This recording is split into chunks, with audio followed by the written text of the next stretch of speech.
Hello, and welcome to the lesson 3 example. This one's going to be a little bit different than the other ones, so just bear with me. We have 3 different graphs, 3 different tables, and 3 different equations that we are going to write. And in order to do all of this, I wanted to go over a couple of the things that you are able to do on this slide. So the first thing is that each of the graphs is actually able to be resized. And so that means that you could click on the corner and you can make it bigger so that you can see what's going on. You can move it around a little bit if it's being blocked. Now the thing about this is we really do want to make sure that we bring it back to normal. And so after you've done that, make sure that you press undo until it goes back to what it was before. And so whenever you make a change, make sure to the graph, make sure you press undo and then type in your answer. That way you don't undo your own answer. The other thing is that I would highly recommend at different points that you pause the video to really look at the numbers and investigate where we're getting these from so that you can see it for yourself. It's very important moving forward that you're able to not only get the right numbers, but know where they're coming from and know how to connect it to the pieces that we need to. So with that being said, it says at the beginning to look carefully at these graphs and tables, and our goal is to match them. So we want to figure out which of the tables down below, table 1, 2, or 3, matches with the numbers being shown in the graph A, graph B, or graph C. So that means that they're out of order. We've seen something kind of like this before in the sense of me giving you information that's not perfectly matched up yet.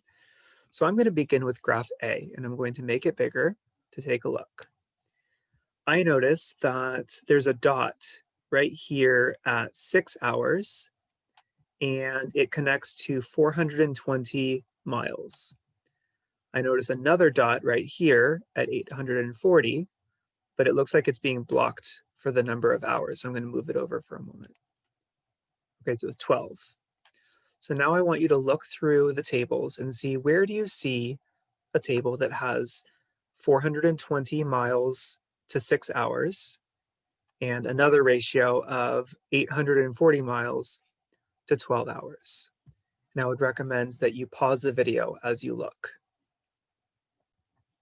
All right, so hopefully you paused the video and you took a look at where in the tables we found those different pairs of numbers, those ratios that are on the graph. And hopefully you also noticed that table 3 has those same numbers. And so that means that down here in table 3, I'm going to put graph A. So you can just put the letter A, and that means that those are connected to each other.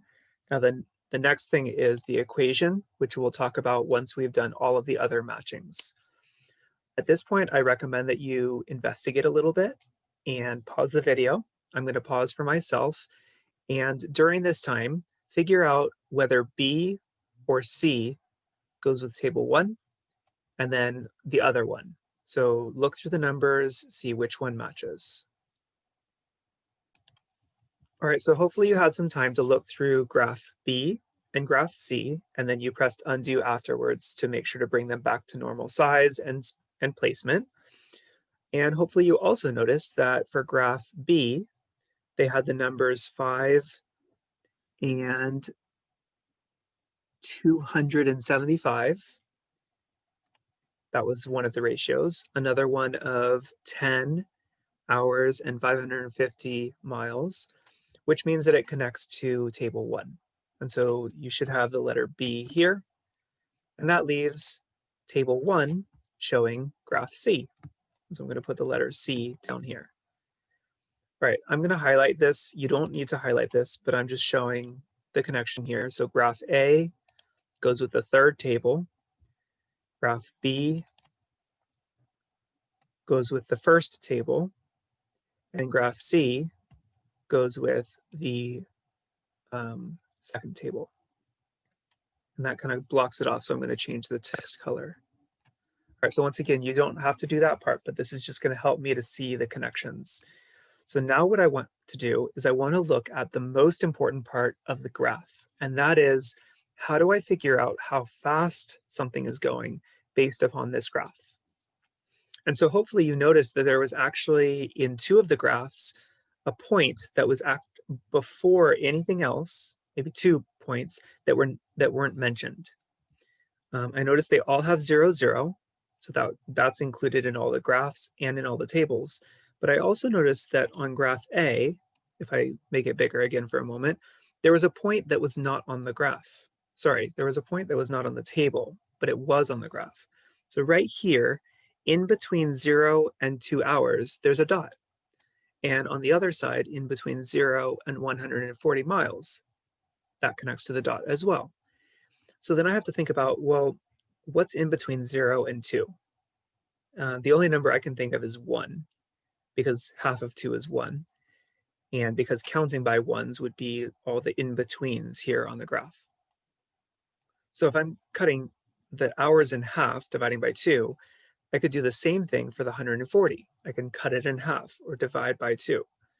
What is half of 140? Hopefully you came up with 70. So half of 140 is 70. So that means that this particular graph is showing someone or something that's traveling 70 miles for each hour. So I'm going to minimize this again. And I'm going to put the star for A right that spot right there and put the number 70 right here.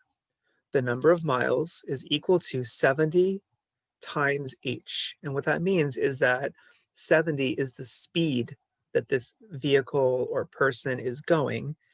And that if I ever wanted to figure out how far they went in miles, all I need to do is multiply the hours times 70, and that would give me the total miles. So if I multiply for h, let's say that I was interested in what happens after 4 hours, I can multiply 4 times 70, and that would give me 280 miles.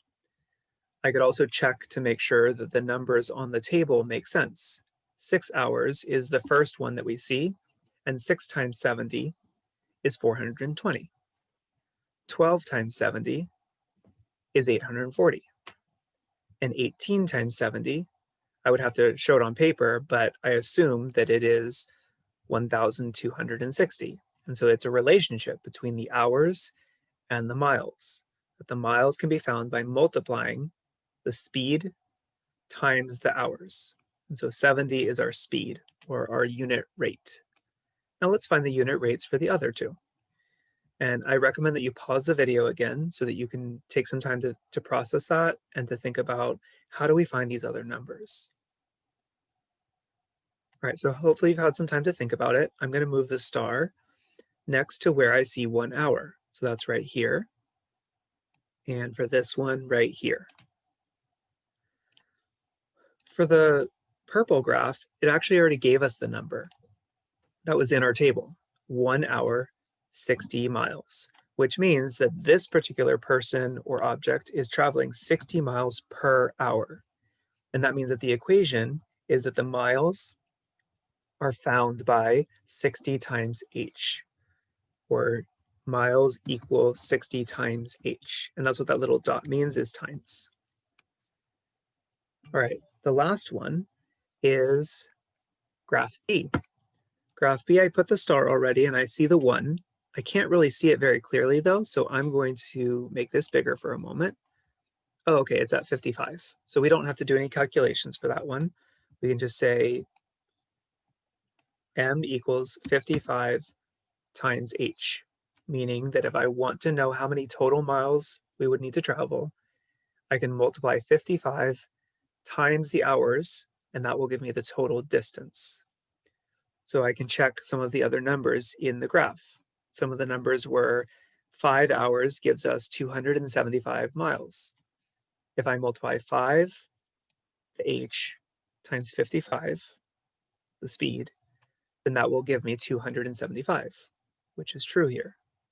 If I multiply 10, which is the h, by 55, then I get 550.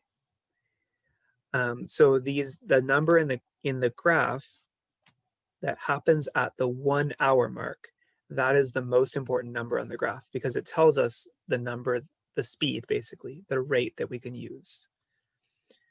I hope this was not too confusing. I hope it was helpful, and we will talk more about how to apply this information in the next 3 slides.